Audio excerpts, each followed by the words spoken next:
दुनिया में मुसलमानों की 4 बड़ी खिलाफतें रही है। खिलाफत राशिदा, उमैया खिलाफत, अब्बासी खिलाफत और उस्मानिया खिलाफत।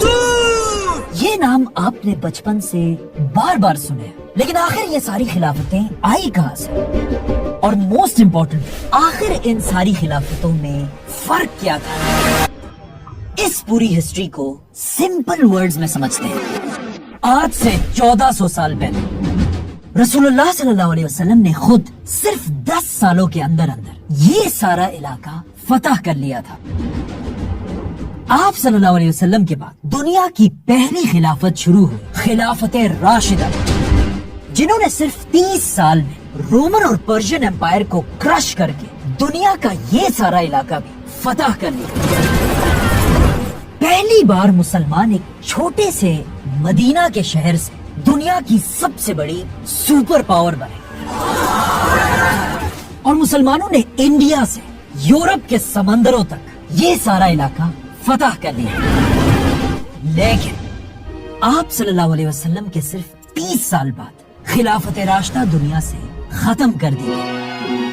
खिलाफत राशिदा में खलीफा हमेशा मुसलमानों के मशवरे और वोटिंग से खलीफा बनता था। मतलब मुसलमान खुद अपनी पसंद से खलीफा को चूज करते थे। हजरत अबू बकर, उमर, उस्मान और अली रज़ियल्लाहु अन्हु सब मुसलमानों की मर्जी से ही खलीफा बने थे, जो एक बहुत ही जबरदस्त बात थी। लेकिन सिर्फ 30 साल के बाद ये सिस्टम दुनिया से हमेशा के लिए खत्म हो गया। मुसलमानों के आखिरी खलीफा, जिन्हें मुसलमानों ने खुद अपनी मर्जी से खलीफा बनाया था, वो थे रसूलुल्लाह सल्लल्लाहु अलैहि वसल्लम के नवासे, जिन्हें आप सल्लल्लाहु अलैहि वसल्लम ने जन्नत का शहजादा कहा। हजरत हसन रज़ियल्लाहु अन्हु, आप सल्लल्लाहु अलैहि वसल्लम से लेकर हजरत हसन रज़ियल्लाहु अन्हु तक दुनिया में बिल्कुल प्योर खिलाफत थी, जिसे आज खिलाफत राशिदा कहा जाता है। मतलब सीधे रास्ते पर चलने वाली खिलाफत। और आप सल्लल्लाहु अलैहि वसल्लम ने भी मुसलमानों को पहले ही बता दिया था कि मेरे बाद खिलाफत सिर्फ 30 साल तक रहेगी।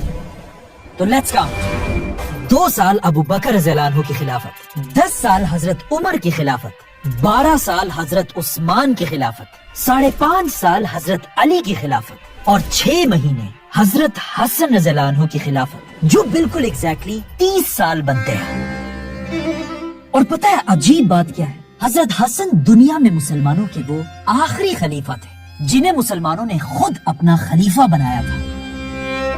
और हजरत हसन के बाद आज तक अरब दुनिया में कोई भी लीडर मुसलमानों की मर्जी से नहीं आया। आज तक मुसलमानों का हर लीडर सिर्फ अपनी ताकत और पावर की वजह से मुसलमानों का लीडर बना।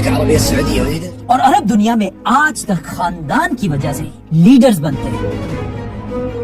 जैसे मुसलमानों ने हजरत हसन को अपना खलीफा बनाया, उस वक्त मुसलमानों की आपस में सिविल वॉर चल रही थी। और जंगे सिफ़ीन के बाद अब मुसलमानों की आपस में एक और बहुत बड़ी जंग का खतरा था। हजरत हसन नहीं चाहते थे कि मुसलमान दोबारा इसी तरह आपस में लड़े, और मुसलमानों को आपस में लड़ने से रोकने के लिए हजरत हसन ने अपनी खिलाफत छोड़ दी। और यहाँ से दुनिया में एक नई खिलाफत बनी, उमैया खिलाफत। हजरत हसन के बाद दुनिया में जो भी खिलाफत है, उमैया, अब्बासी, उस्मानिया, उन सबको अकॉर्डिंग टू शाह वलीउल्लाह खिलाफत आम्मा कहा जाता है।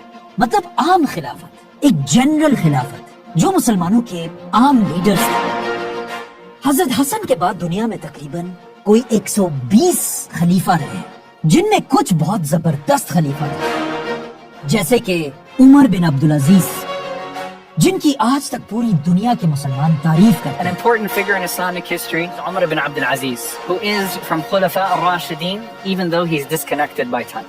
और कुछ बहुत ही बेकार खलीफा थे, जैसे कि यजीद, जिसे आज तक पूरी दुनिया के मुसलमान नफरत करते हैं। ये दिल से हमें मोहब्बत नहीं है।